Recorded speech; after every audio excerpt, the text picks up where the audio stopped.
Na tejto škole, čo si vážim, že nepociťujem tú takú tvrdú inštitúciu, ako kedysi boli školy, že je to priateľský priestor pre to dieťa, čo pre prváčika je veľmi dôležité, ale zároveň sa tu vyžaduje od nich aj určitá svoja vlastná zodpovednosť, takže nie je to, že iba o akom hraní sa tu.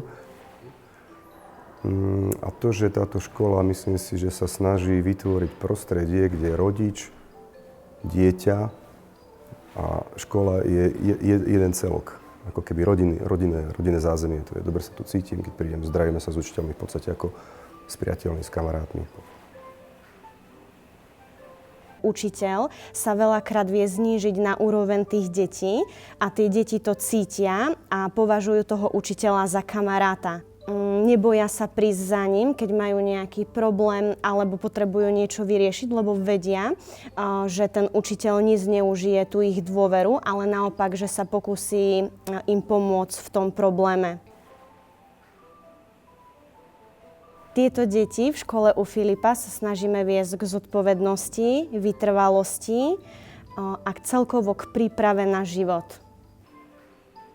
Na tejto škole sa mi páči, že je fantastická, Originálna, zábavná. že sa tu veľa naučím Neobyčajná. Že máme super hodiny. a že tu mám aj veľa kamarátov, že je farebná.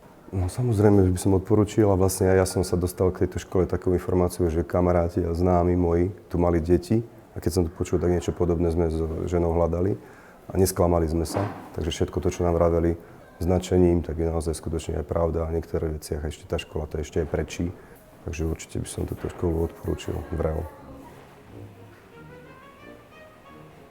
Každý je génius, ale ak budete posudzovať rybu podľa toho, či sa dokáže vyškriebať na strom, strávi celý život vo viere, že je neschopná.